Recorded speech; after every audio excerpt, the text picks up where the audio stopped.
Assalamualaikum warahmatullahi wabarakatuh. Sampurasun.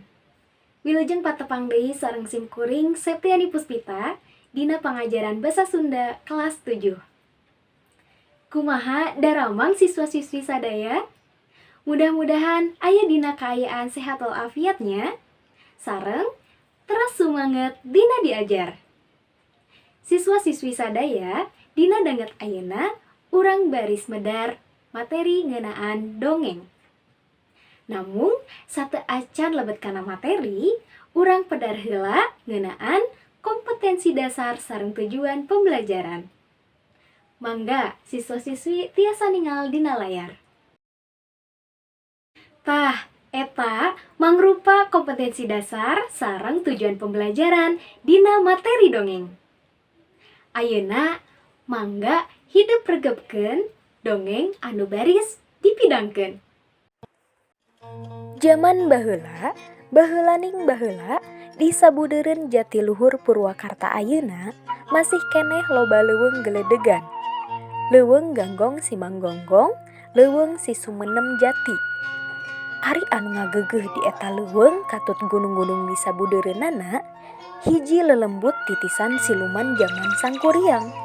Ngaranna Jonggrang Kalapitung.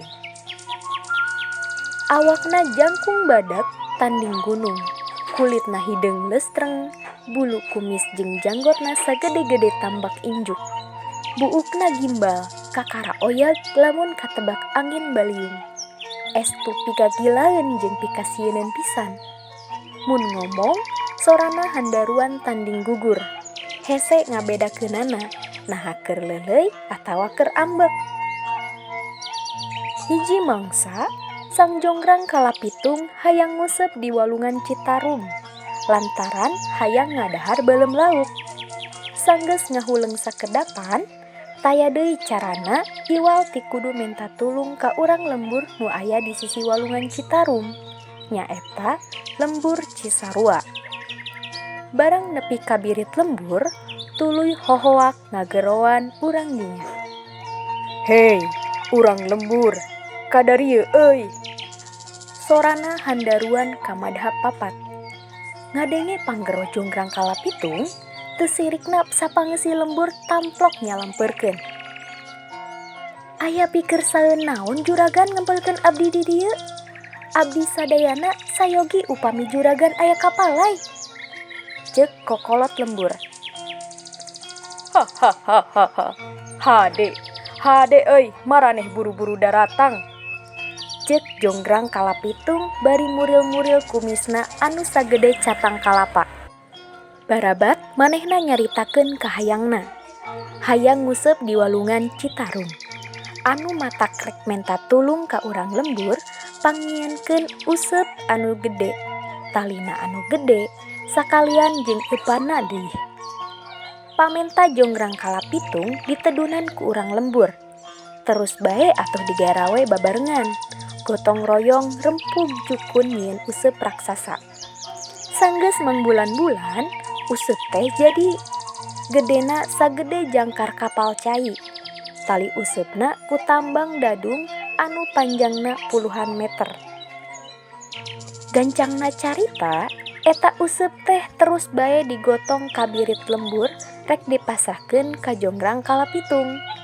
Ari srok kasampak anu ngengken usep teh keur sare kerek gagauran luhureun batu cadas anu lempar tur nyusun saperti bangku jeung kursi di sisi Citarum. Nepi ka ayeuna, tempat sarena Jonggrang Kalapitung teh masih keneh aya, anu ku urang dijamah disebut Batu Korsi. Malah ceuk sakaol mah eta teh tempat babadamian bangsa lelembut. Kaasup basa sangkuriang ngayakeun babadamian jeung siluman silemin nu rek ngabendung Citarum pamerdih Dayang Sumbi. Nenjo anu nyegrek gagauran, saurang oge euweuh anu wani ngahudangkeun. Sanggeus sabulan di daguan, kakara Jonggrang Kalapitung nyaring. Hudang bari gigisik. Manehna kaget, nenjo loba jelema di sabudeureunana. "Hei, aya naon ieu teh? Bet karumpul di dieu?" pokna. Numawi abdi ngempel di dieu teh ngantosan juragan gugah. Ieu bade masrahkeun pesenan teh ya. Ceuk kokolat lembur. Oh heuh. Nuhun euy, alus pagawean teh kapake ku kaula mah. Ari eupana aya. Ceuk Jonggrang Kalapitung bari ngelikan Useup jeung talina. Aya ieu hulu munding. Hulu munding dicomot, tuluy dilelepkeun kana Useup. Lung bae dialungkeun ka walungan Citarum, lebah leuwih nu pangjerona. Talina diulur nepi ka manehna kari nyekel tungtungna. Jonggrang Kalapitung nguseup bari dilalajoan ku sakabeh pangeussi lembur.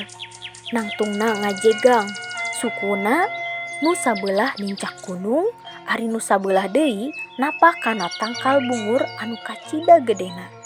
Salila sabulan manehna ngajega kitu, nepi ka gunung anu ditincakna jadi bongkok sarta tangkal bungurna ampir paeh anu ku urang dinya mah disebut sarang. Anu matak nepi ka ayeuna gunung teh neulah bae Gunung Bongkok. Ari urut tangkal bungurna jadi pilemburan anu neulah lembur bungur sarang. Bawahan Desa Cisarua Jatiluhur. Dina poe ka-40 Useup teh oyag-oyagan. Gancang bae atuh ku Jonggrang Kalapitung teh dicentok sataker tanaga. Kulantaran lepas teuing nyentokna, Useup teh ngacleng jauh pisan ka tukangeunana. Dibetot hese, adipek ngait kana leuweung awi haur. Ku Jonggrang Kalapitung dibetot sataker tanaga. Nepi ka sakabeh haur didinya kapangkas. Tapakna jadi papak, lir anu beunang ngararata. Nu matak nepi ka ayeuna didinya mah tara aya haur anu jangkung sosoranganan. Upama kabeneran aya oge, sok peunggas. Jadi papak jeung nu sejenna. Nepi ka kiwari, eta leuweung teh katelah ngaranna leuweung haur papak. Jonggrang Kalapitung panasaran, lauk naon anu nyanggut teh? Barang diilikan, horeng si mana horeng ukur lauk jeler. Asup kana ceuli hulu munding anu geus jadi tangkorek. Lantaran keheul, eta jeler teh dibalangkeun, nyaragrag di lembur Cilele, Desa Cisarua Jatiluhur. Tah, tempat ragragna jeler teh jadi empang anu nepi ka kiwari ku urang Cisarua mah disarebut Kubang. Kulantaran teu meunang bae lauk gede, lila-lila Jonggrang Kalapitung teh lapar. Karepna rek menta tulung ka urang lembur, tapi geus eueus saurang-urang acan. Lantaran kalalabur sarieun nengja Jonggrang Kalapitung ambek-ambekan. Nu aya teh ngan tangkal jengkol, kabeneran deui buahna meuh peuy leubeut. Henteu talangke jengkol teh dipupu, tuluy dikeremus sacangkem-canggem. Nah atuh barang rek kiih bet ngarasa nyeri, horeng si mana horeng Jonggrang Kalapitung teh jengkoleun. Manehna gulang-guling bari gagauran nahan ka nyeri. Tuluy bae ngucapkeun supata. Hei, tangkal jengkol atah warah. Sia geus ngalantarankeun aing nyeri kiih. Ayeuna ku aing rek ditumpurkeun. Nepi ka iraha bae oge di daerah ieu tangkal jengkol moal bisa jadi. Ceuk ujaran carita, sanggeus kajadian kitu mah Jonggrang Kalapitung teh leungit tanpa lebih, ilang tanpa karana. Ngan nepi ka ayeuna di wewengkon Cisarua mah teu kungsi aya tangkal jengkol anu bisa jadi. Cenah lantaran disupata ku Jonggrang Kalapitung. Hideuk tadi parantos ngargebkeun hiji dongeng. Ayeuna cobi waler patarosan-patarosan ti ibu. Patarosan anu kahiji, saha palaku utama dina eta dongeng. Patarosan anu kadua, di mana tempat kajadian eta dongeng teh. Anu katilu, naon amanat anu tiasa dicangking tina eta dongeng teh. Kumaha para siswa-siswi, tiasa ngawaler? Insya Allah gampilnya saupama hidup ngargebkeun tangtu tiasa ngawaler. Siswa-siswi sadaya saparantosna hidup ngaregepkeun hiji dongeng, ayeuna urang lebet kana materi dongeng. Anapun materi anu baris dipedar dina danget ayeuna nyaeta wangunan dongeng sareng jenis-jenis atanapi papasingan dongeng. Cobi aya anu terang, naon ari dongeng teh? Tah, leres. Teras, aya naon wae jenis-jenis dongeng teh? Tah, pinter. Siswa-siswi sadaya, dongeng teh nyaeta carita rekaan atanapi fiksi anu ngandung hal-hal pamohalan. Upamana bae sasatoan jeung tatangkalan anu miboga paripolah siga jelema. Aya parahu nu jadi gunung atanapi jelema anu jadi maung kajajaden. Dongeng teh kaasup kana karya Balarea lantaran henteu kapaluruh saha anu ngarangna. Upama ditilik tina wanguna, dongeng teh aya anu panjang jeung aya dongeng anu pondok. Dumasar eusi jeung palakuna, dongeng bisa dipasing-pasing jadi 4 bagian.